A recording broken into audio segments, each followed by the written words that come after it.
Olá pessoal, boa tarde, tudo bem? Bom, passando por aqui hoje para a gente falar sobre práticas parentais que sejam práticas inclusivas e que valorizem o relacionamento dos pais com os filhos, né? Que é o tema que a gente está abordando agora nos últimos tempos aqui no nosso canal do Instagram e do YouTube.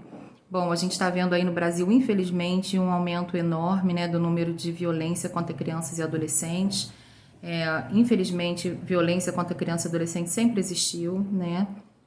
Infelizmente, é uma violência que acontece, na sua maior parte, no âmbito familiar, né? Por incrível que pareça, por mais que isso possa nos surpreender. E a gente tem ouvido notícias muito ruins aí de casos específicos também de crianças espancadas e violentadas fisicamente, né? Por padrastos, por pessoas da sua família. Dói na gente, né, gente? Hoje eu li algumas notícias assim que me machucaram muito. Eu fiquei muito mexida com tudo aquilo, né? Como alguém pode, dentro do seio familiar, pensar que de alguma forma pode estar beneficiando a criança ou pode estar se sentindo bem quando vê uma criança sendo torturada.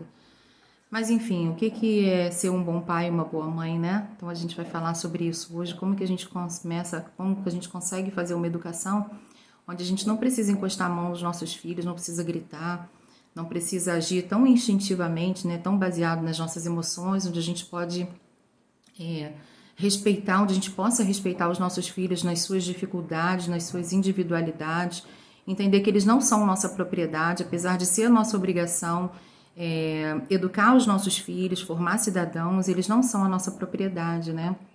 Nossos filhos, assim como a gente, têm dias bons e dias ruins.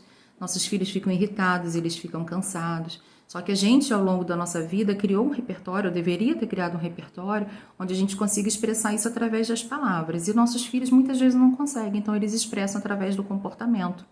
Então a gente vai precisar entender, gente, quando que um comportamento precisa ser de alguma forma punido, quando que a gente precisa colocar de castigo, chamar a atenção dos nossos filhos, e quando a gente precisa só compreender aquela emoção dele e ajudar a ele a colocar aquela emoção através das palavras. Inclusive é isso que diferencia a gente dos animais, né?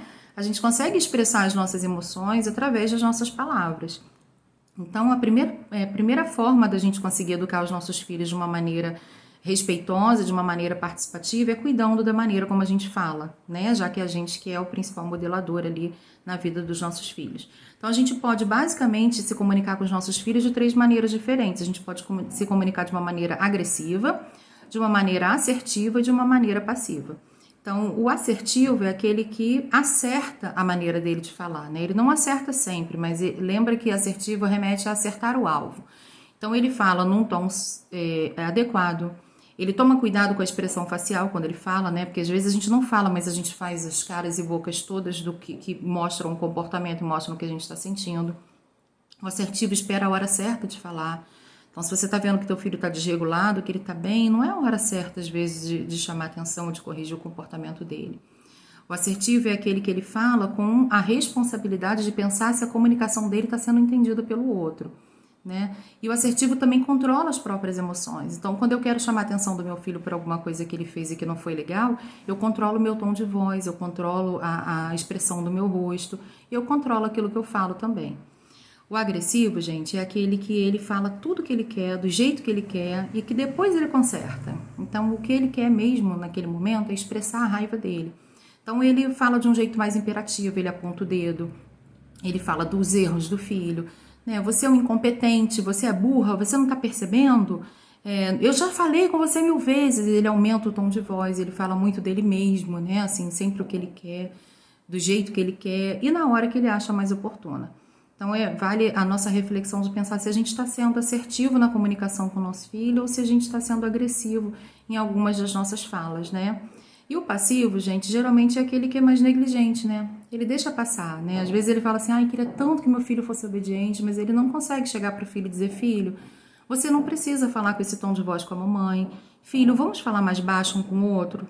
Filho, vai para o seu quarto, se acalma e depois a gente se comunica de uma maneira melhor?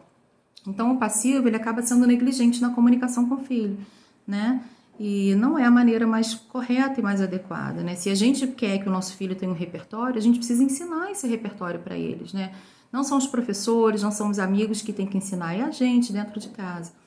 Então, vou terminar esse vídeo dizendo que nós podemos ser pais e mães melhores, nunca perfeitos, mas a gente pode evoluir como ser humano e como pai e mãe. Mas para isso a gente precisa querer, né? Você quer ser um bom pai e uma mãe para o seu filho? Você quer ser um pai e uma mãe melhores? Então fica aqui a reflexão. Vamos continuar falando desse tema de educação participativa e depois vamos falar de que outras maneiras a gente pode ajudar os nossos filhos a melhorar o comportamento deles sem violência. Violência zero, tá, gente? Beijo, tchau, tchau.